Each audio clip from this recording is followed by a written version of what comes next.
నమస్తే. నరేంద్ర మోడీ గతంలో ఎన్నడూ లేనంత భారీ స్థాయి క్యాబినెట్ రీషఫుల్ చేయబోతున్నారని చర్చ జరుగుతా ఉంది. ఎందుకు అంటే దానికి అనేక పరిణామాలు ఒక కారణంగా కనిపిస్తున్నాయి. ఒకటి 12 సంవత్సరాల ప్రభుత్వం నడిపిన తర్వాత ప్రభుత్వంలో ఇప్పటికే సుదీర్ఘకాలం మంత్రులుగా పనిచేసిన వారిని పార్టీ సేవలకు వినియోగించుకోవడము. పార్టీకి కొత్త అధ్యక్షుడిగా నితిన్ నబీన్ వచ్చిన తర్వాత ఆయన 47 సంవత్సరాల వయసులోనే జాతీయ అధ్యక్షుడిగా నియమించబడ్డారు కాబట్టి యువకుల్ని ఎక్కువ మందిని కేంద్ర క్యాబినెట్లోకి తీసుకోవడం ద్వారా సీనియర్లందరినీ కూడా పార్టీలోకి మార్చుకునే అవకాశంగా ఈ సందర్భాన్ని తీసుకునే అవకాశం కనిపిస్తుంది. రెండోది ఎన్డీఏ బలాన్ని పెంచుకుంటుంది. భారతీయ జనతా పార్టీ నరేంద్ర మోడీ మూడోసారి అధికారంలోకి వచ్చిన తర్వాత కొంత బలహీనపడింది. కానీ ఎన్డీఏ మాత్రం బలాన్ని పెంచుకుంటుంది.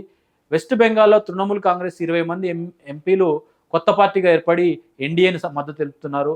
మహారాష్ట్రలో శివసేన ఉద్ధవ్ ఠాక్రే వర్గం మరోసారి శివసేనలోనే ఉండే షిండే వర్గానికి మద్దతు తెలుపుతూ ఎన్డీఏ బలాన్ని పెంచింది. ఆమ్ ఆద్మీ పార్టీ కూడా ఎంపీల స్థాయిలో విడిపోయి ఎన్డీఏకి మద్దతు ప్రకటించింది. కాబట్టి ఈ వర్గాల అందరి ప్రతినిధులకు కూడా కేంద్ర కేబినెట్లో అవకాశం కల్పించడం ద్వారా ఎన్డీఏ ఐక్యతను మరింత బలోపేతం చేయాలి. దక్షిణాది రాష్ట్రాల్లో తెలుగుదేశం పార్టీ, జనసేన పార్టీ బీజేపీకి మద్దతు తెలుపుతున్న కూటమి బలమైన అసలైన బలంగా ఉన్నారు కాబట్టి వారికి కూడా ప్రాధాన్యత ఇచ్చే అవకాశం ఉన్నట్టుగా తెలుస్తుంది. సో కేంద్ర కేబినెట్ రీషఫుల్ తథ్యంగా కనిపిస్తోంది. ఎవరెవరికి ఉద్వాసన ఉండబోతుంది, ఏ స్థాయిలో మార్పు చేర్పులు ఉండబోతాయంటే ఒక రకంగా చెప్పాలంటే ఇది భారీ స్థాయిలో ఉండబోతుంది. దాదాపుగా 30 మంది మంత్రుల శాఖల మార్పు చేర్పులు ఉండే అవకాశం కనిపిస్తోంది. ఇందులో నిర్మలా సీతారామన్, నితిన్ గడ్కరీల పేర్లు కూడా వినిపిస్తున్నాయి. నిర్మలా సీతారామన్ ఆర్థిక శాఖ మంత్రిగా సుదీర్ఘకాలం తన బాధ్యతలు నిర్వహిస్తున్నారు, సమర్థవంతంగానే ఆ శాఖ నిర్వహిస్తున్నారు. కానీ ధర్మేంద్ర ప్రధాన్ పైన దేశవ్యాప్తంగా వచ్చిన కొన్ని ఆరోపణల నేపథ్యంలో ఆయన ఆ శాఖ నుంచి తప్పించే అవకాశం కనిపిస్తోంది.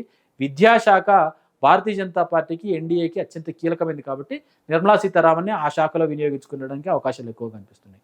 నిర్మలా సీతారామన్ విద్యాశాఖకు రావడం ద్వారా ఖాళీ అయ్యే ఆర్థిక శాఖకు రిజర్వ్ బ్యాంక్ మాజీ గవర్నర్ శక్తికాంత దాస్ని నియమించడం ద్వారా ఆ వర్గంలో ముఖ్యంగా మన్మోహన్ సింగ్ లాంటి గతంలో ఆర్బీఐ గవర్నర్గా చేసి ఆర్థిక శాఖ మంత్రిగా నిర్వర్తించిన కొన్ని ఉదంతాలు భారతదేశానికి ఉన్నాయి కాబట్టి ఆ స్థాయిలో ఆ శాఖ పైన పూర్తి అవగాహన కలిగి ఉన్న ఒక బ్యూరోక్రాట్ని నియమించడం ద్వారా మరింత సమర్థతను పెంచడానికి నరేంద్ర మోడీ కసరత్తు చేస్తున్నట్టుగా తెలుస్తూ ఉంది. ఎవరెవరు వస్తారు అన్నదానికి సంబంధించి ఎవరెవరు వస్తారు అంటే సుఖేందు శేఖర్ రాయ్, లేకపోతే రాఘవ్ చెడ్డా, లేకపోతే షిండే కుమారుడు శ్రీకాంత్ షిండే మహారాష్ట్ర నుంచి, అలాగే దక్షిణాది రాష్ట్రాల నుంచి కూడా కొద్దిమంది పేర్లు ప్రధానంగా వినిపిస్తున్నాయి. కాబట్టి వీరందరికీ కూడా కేంద్ర కేబినెట్లో అవకాశాలు రాబోతున్నాయి. సుమారు 12 నుంచి 13 మంది కొత్త వ్యక్తులు కేంద్ర కేబినెట్లోకి రాబోతున్నట్టుగా సమాచారం తెలుస్తుంది.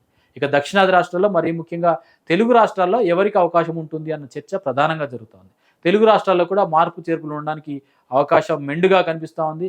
కేంద్ర కేబినెట్లో తెలుగు రాష్ట్రాల నుంచి, తెలంగాణ నుంచి కిషన్ రెడ్డి, ఆంధ్రప్రదేశ్ నుంచి రామ్మోహన్ నాయుడు కేబినెట్ మంత్రులుగా ఉన్నారు.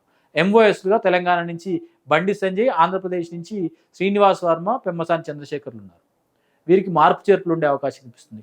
కేబినెట్లో ఉన్న ఇద్దరు మంత్రులకు కేబినెట్ స్థాయి కాపాడుతూనే వారి శాఖల్లో మార్పు చేర్పులు ఉండే అవకాశం కనిపిస్తూ ఉంది.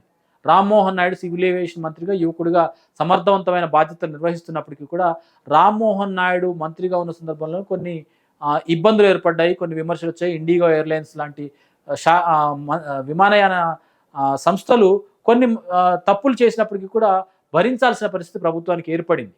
అట్లాంటి పొరపాట్లు పునరావృతం కాకుండా ఉండేందుకు మిత్రపక్షంగా ఉన్న తెలుగుదేశం పార్టీ గౌరవాన్ని యథాతథంగా కొనసాగించే విధంగా ఆయన మంత్రిత్వ శాఖ హోదాని కొనసాగిస్తూ శాఖ మార్చడానికి అవకాశం కనిపిస్తోంది.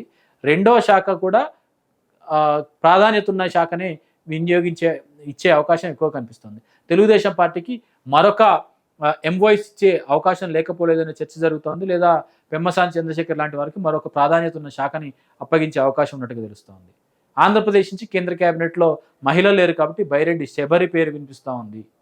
లేదా మరొక ఎంపీ ఎవరికైనా అవకాశం కల్పించవచ్చు. ఎస్సీకి అవకాశం కల్పించాలంటే బాపట్ల ఎంపీ కృష్ణప్రసాద్ కూడా అవకాశం ఉంది అన్న చర్చ జరుగుతోంది. ఎవరికి కేంద్ర కేబినెట్లో స్థానం కల్పించాలన్న నిర్ణయం తెలుగుదేశం పార్టీదే అయినప్పటికీ కూడా తెలుగుదేశం పార్టీ విశ్వాసాన్ని చూరగొనడానికి ఈ కేబినెట్ విస్తరణని మోడీ వినియోగించుకునే అవకాశం కనిపిస్తోంది.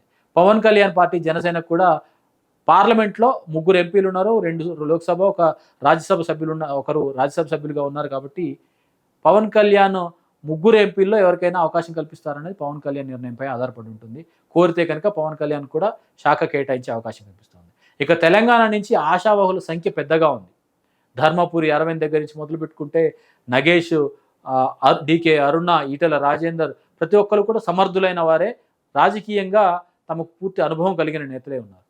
మహిళకు అవకాశం కల్పించాలనుకుంటే ఇప్పటికే భారతీయ జనతా పార్టీ జాతీయ ఉపాధ్యక్షురాలుగా ఉన్న డీకే అరుణకు కేంద్ర కేబినెట్లో ఎంఓఎస్ స్థాయి మంత్రిత్వ శాఖ కట్టబెట్టే అవకాశం కనిపిస్తుంది. భారతీయ జనతా పార్టీ తెలంగాణ శాఖ అధ్యక్ష పదవిని ఆశించిన ఈటెల రాజేందర్ బీసీ సామాజిక వర్గం చెంది తెలంగాణ రాజకీయ యవనికపైన తనదైన ఒక ప్రాధాన్యతను కొనసాగిస్తున్న ఈటెల రాజేందర్కు కేంద్ర కేబినెట్లో మంత్రిత్వ శాఖ కట్టబెట్టడము లేదా రాష్ట్ర స్థాయిలో పార్టీ బాధ్యతలు అప్పగించే అవకాశం ఉంటుంది. రెండిట్లో ఏదో ఒకటి రావడానికి అవకాశాలు ఎక్కువ కనిపిస్తున్నాయి. బండి సంజయ్కి పార్టీ బాధ్యతలు కట్టబెడితే కనుక ఎంఓఎస్ శాఖ అంటే కేబినెట్ నుంచి ఆయనకు ఉద్వాసన తప్పదన్న చర్చ జరుగుతూ ఉంది. ధర్మపురి అరవింద్ కానీ మిగతా నేతలు కానీ కేంద్ర కేబినెట్లో తమకు కూడా అవకాశం ఉంటుందన్న ఆశతో ఉన్న పరిస్థితి అయితే ప్రస్తుతం కనిపిస్తోంది. అంటే తెలంగాణ నుంచి ప్రస్తుతం ఉన్న ఒక ఎంఓఎస్, ఒక కేబినెట్ శాఖకు అదనంగా మరొక ఎంఓఎస్ రావడానికి అవకాశాలు ఎక్కువ కనిపిస్తున్నాయి. ప్రధానమంత్రి ప్రస్తుతం విదేశీ పర్యటనలో ఉన్నారు. ఆయన తిరిగి వచ్చిన తర్వాత మాన్సూన్ సెషన్, వర్షాకాల సమావేశాల ప్రారంభానికంటే ముందే ఈ కేబినెట్ కసరత్తు పూర్తయి వారందరి చేత కొత్త బాధ్యతల స్వీకరణ కూడా జరిగిపోనున్నట్టుగా తెలుస్తోంది. కేంద్రం భావిస్తున్నట్టుగా ఈ పార్లమెంటు సమావేశాలు, రానున్న పార్లమెంట్ సమావేశాల్లోనే నియోజకవర్గాల పునర్విభజన, మహిళల రిజర్వేషన్ని అమలుకు సంబంధించి నిర్ణయం అమలు జరగాలంటే అవసరమైన 2/3 మద్దతును కూడగట్టుకోవడానికి, ఈ భాగస్వామ్య పార్టీలందరి విశ్వాసాన్ని నెలకొల్పడానికి, మరింత బలోపేతం చేసుకోవడానికి ఈ కేబినెట్ విస్తరణ అత్యంత ఆవశ్యకంగా కనిపిస్తుంది. కాబట్టి అతి త్వరలోనే జరగబోతున్న ఈ కేబినెట్ విస్తరణలో పరిస్థితులు ఈ రకంగా ఉండబోతున్నట్టుగా మనకు అర్థమవుతుంది.